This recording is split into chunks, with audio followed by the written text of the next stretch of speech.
திருச்சிற்றம்பலம். தென்னாடுடைய சிவனே போற்றி, எந்நாட்டவர்க்கும் இறைவா போற்றி. இந்த பதிவில் நம்ம பார்க்க இருக்கிறது பூம்புகாரோட சிறப்புகளை பற்றி பார்க்க போகிறோம். பூம்புகார் காவேரி பூம்பட்டினம் சோழர்களின் தலைச்சிறந்த துறைமுகமும் புகழ்பெற்ற தலைநகரமும் இதுதான். காவேரியும் கடலும் கலக்கும் இடத்துல அமைந்துள்ளதுனால இது வரலாற்று சிறப்புமிக்க நகரமாக சொல்லப்படுது. சங்ககால இலக்கியங்களான சிலப்பதிகாரம், மணிமேகலை மற்றும் பட்டினப்பாலையில் பெருமையாக பேசப்படுகிறது. பூம்புகாரோட பண்டைய சிறப்பு அப்படின்னு பார்த்தோம்னா, பண்டைய வணிக மையம், அதாவது ரோமானியர்கள், கிரேக்கர்கள் மற்றும் தென்கிழக்கு ஆசிய நாடுகளின் வணிகர்கள்லாம் இங்கே சர்வதேச வர்த்தக தலமாக இது விளங்கியிருக்கு. முத்து, மிளகு, பவளம், வாசனை திரவியங்கள் இங்கிருந்து ஏற்றுமதி செய்யப்பட்டிருக்கு. காவேரி கடலில் கடக்கும் இடம் அப்படிங்கிறதுனால, காவேரி ஆறு வங்கக்கடலில் சங்கமுக்கும் இடம் அப்படின்னு இருந்ததுனால இது காவேரி பூம்பட்டினம் அப்படின்னு சொல்லப்படுது. இது ஒரு அழிந்த துறைமுகம், அதாவது கிபி 2ஆம் நூற்றாண்டில் ஏற்பட்ட கடல்கோள்னால் சுனாமி அப்படின்னு அர்த்தம். இப்போ நம்ம சொல்கிறோம்ல, அது காரணமாக இந்த நகரம் கடலில் மூழ்கி போயிருக்கு. தற்போதைய இப்போ இருக்கிற பூம்புகார் பார்த்திங்கன்னாக்கா கடற்கரையிலேருந்து 30லேருந்து 40 கிலோமீட்டர் தொலைவில் கடலுக்கு அடியில் இந்த பூம்புகார் இருந்ததாகவும் அதோட எச்சங்கள்லாம் உள்ளே தான் இருக்குது அப்படின்னு ஆய்வுகள்லாம் சொல்லுது. கண்ணகி கோவலனோட கதைக்களம் இதுதான். சிலப்பதிகாரத்தினோட முக்கிய கதாபாத்திரமான கண்ணகி கோவலன் வாழ்ந்த கற்பின் சிறப்பை போற்றும் பூமி இது. இந்திர விழா பண்டைய சோழ மன்னர்களால் சித்திரை மாதத்தில் இந்திரனுக்கு 28 நாட்கள் சிறப்பாக கொண்டாடப்பட்ட ஒரு விழான்னா அது இந்திர விழா தான். சுற்றுலா தலங்கள் அப்படின்னு பார்த்தோம்னா, இங்கே இருக்கிற பூம்புகார் கடற்கரை, கலைக்கூட கட்டடம், கண்ணகி சிலை, அப்புறம் தேவார பாடல் பெற்ற பல்லவனேஸ்வர் கோயில், இதெல்லாம் முக்கிய சுற்றுலா பகுதியாகவும் பக்தர்களுக்கு பக்தி மார்க்கமான பகுதியாகவும் இது சொல்லப்படுது. இந்த மாதிரி இவ்வளோ சிறப்பான பூம்புகாரை கண்டிப்பாக எல்லாரும் என்ன செய்யணும், பார்க்கணும். பூம்புகார் கடற்கரை மற்றும் காவேரி கரை கடலில் கலக்கும் மூவத்தாறுக்கு அருகில் வரலாறு மற்றும் ஏராளமான இயற்கை அழகு நிறைந்த கடற்கரை இலக்க அடிக்கடி பார்ப்போம். இந்த 2 அம்சங்களோட அரிய கலவை தான் பூம்புகார் கடற்கரையோட சிறப்பு. ஒரு காலத்தில் வரலாற்று நிகழ்வுகளுக்கு சாட்சியாக இருந்த புகழ்பெற்ற துறைமுகமாக இருந்தது தான் பூம்புகார் நகரம். இன்றைக்கி இந்த பகுதியில் அதிகம் பார்வையிடப்படும் சுற்றுலா தலங்களில் இதுவும் ஒன்று. பூம்புகார் கடற்கரையின் அழகுக்கு நன்றி சொல்கிறதோட இது பார்வையாளர்கள் மனத்தில் ஒரு நீடித்த தோற்றத்தை ஏற்படுத்தியிருக்கு. பூம்புகார் பழமையான கடற்கரை வங்காள விரிகுடா ஒட்டி அமைஞ்சிருக்கு. இதனால் இந்த பகுதியோட இயற்கை ஆனந்தத்தை பிரதிபலிக்கிறது. பூம்புகார் துறைமுகம் கிட்டத்தட்ட கிமு 4ஆம் நூற்றாண்டில் செழித்து வளர்ந்தது. ஒரு காலத்தில் வரலாற்று சிறப்பு மிக்க சோழ பேரரசின் பூம்புகார் காவேரி பூம்பட்டினம் சோழர்களின் தலைச்சிறந்த துறைமுகமும் புகழ்பெற்ற தலைநகரமும் இதுதான். காவேரியும் கடலும் கலக்கும் இடத்துல அமைந்துள்ளதுனால இது வரலாற்று சிறப்புமிக்க நகரமாக சொல்லப்படுது. சங்ககால இலக்கியங்களான சிலப்பதிகாரம், மணிமேகலை மற்றும் பட்டினப்பாலையில் பெருமையாக பேசப்படுகிறது.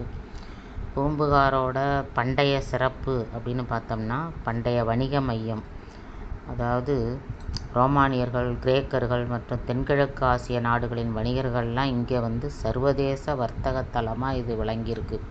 முத்து, மிளகு, பவளம், வாசனை திரவியங்கள் இங்கிருந்து ஏற்றுமதி செய்யப்பட்டிருக்கு.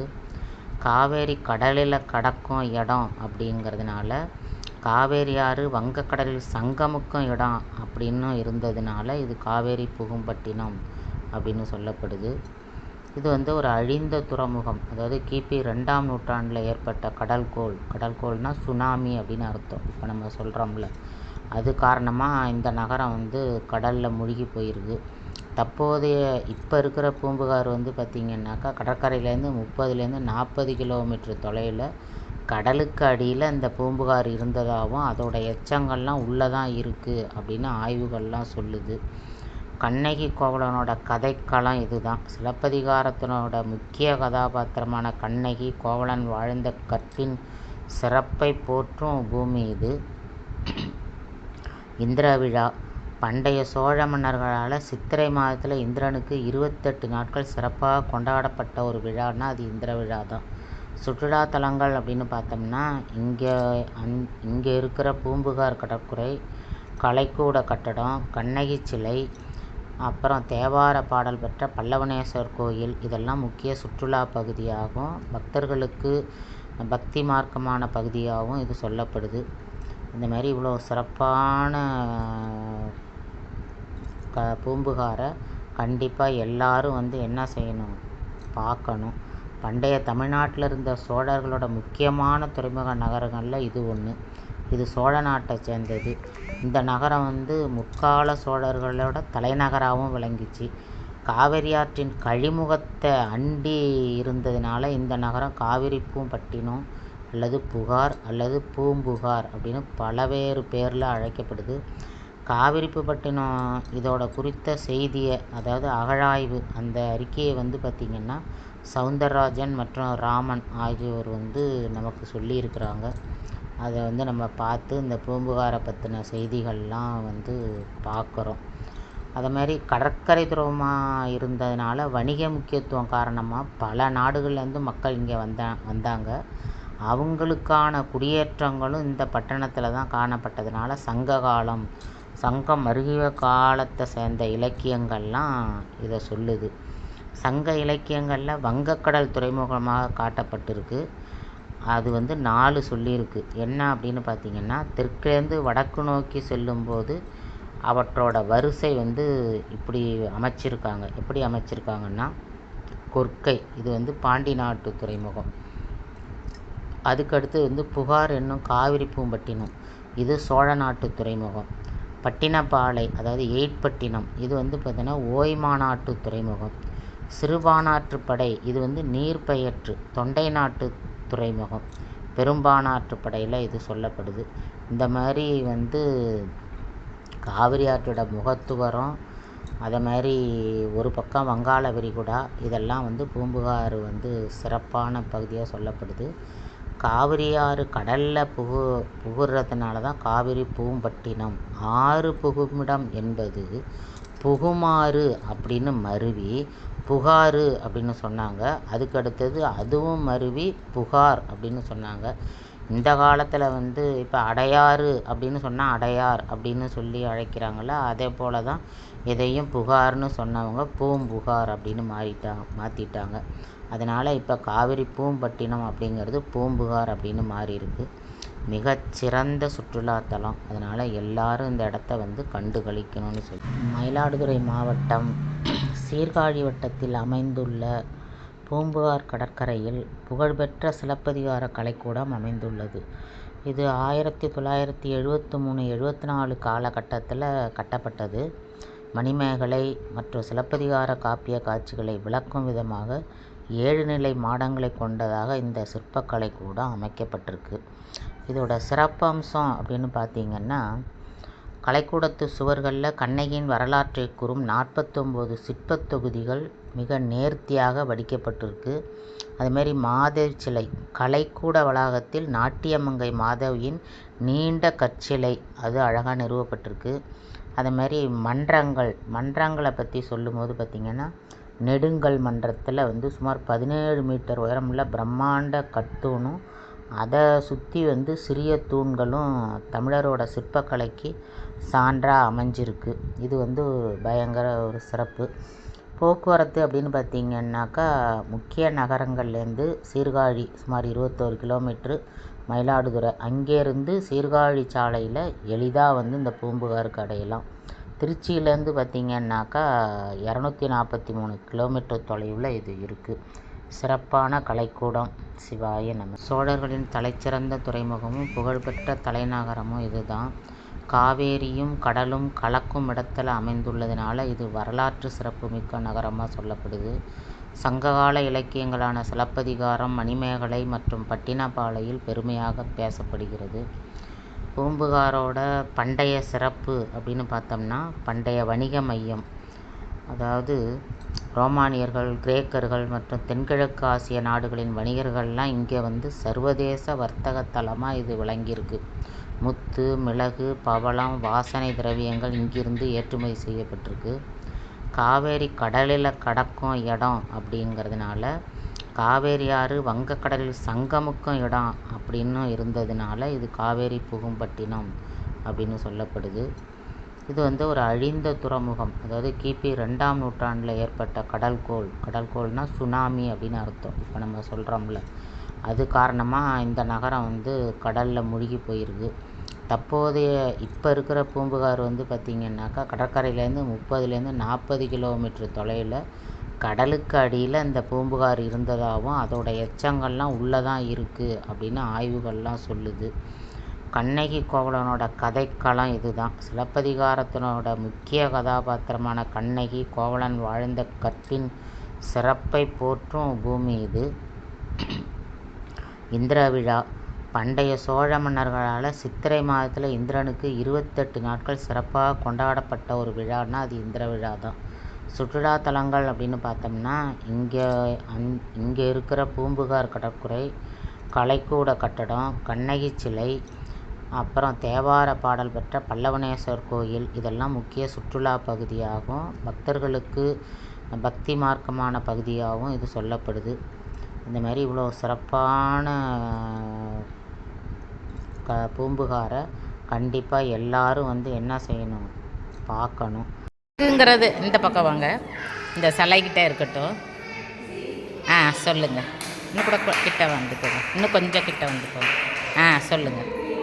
இந்த இடத்த பார்க்கும்போது மகிழ்ச்சியாக இருக்குது.